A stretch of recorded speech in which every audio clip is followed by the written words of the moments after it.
Hi guys! Papakita ko lang po sa inyo yung video ko na grocery haul. Kung saan ako namili sa MS Max. Yan po. Papakita ko lang po yung mga pinag-grocery ko. Mga kitchenware.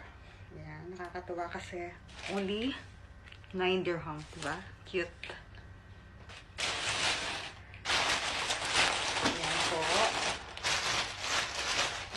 Bibili ko pang contour, pang facial massage. Ang mura-mura niya, grabe, 7 dirhams.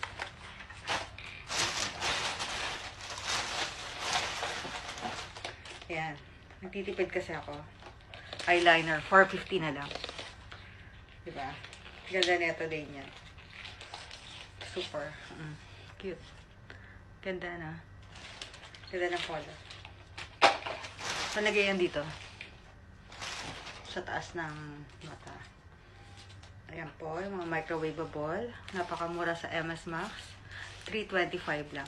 Ayan. At ito, microwavable ulit. 850 only. Diba? Isang set na. Lalagyan ko ng mga pagkain para init na lang ng init na. Mga bili rin ako ng gloves. 2 dirham lang. Kung anong mga anak-anak.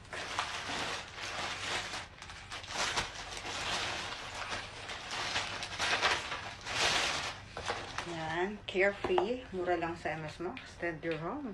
Punta lang sa Aswak. 20 dirham. 28.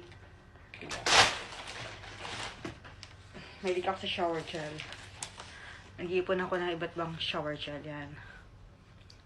Try ko to. Siyempre, shampoo. Laging Head and Shoulder. Ayan. Mura lang dito ang oil. Ayan. O, Thai. 6 lang. Tumog ng makeup. Ayan.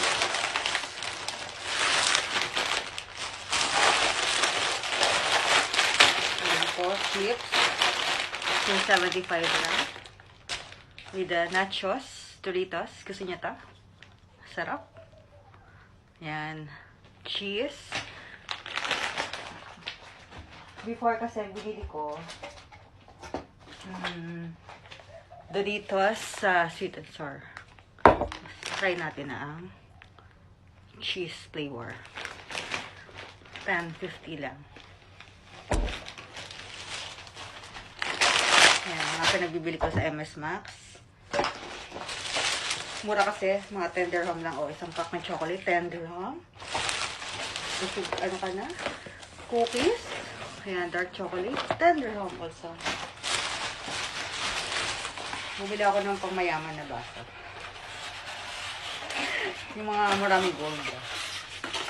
Ayan, 10 dirham lang siya. O, diba? Basag na kasi yung baso. 10.50 lang, tatlo. Sangka pa. Diba? Ayan. Siyempre, toothpaste at shower gel again na Dove. Yan po. Yan po ang ating grocery haul for today. Bye!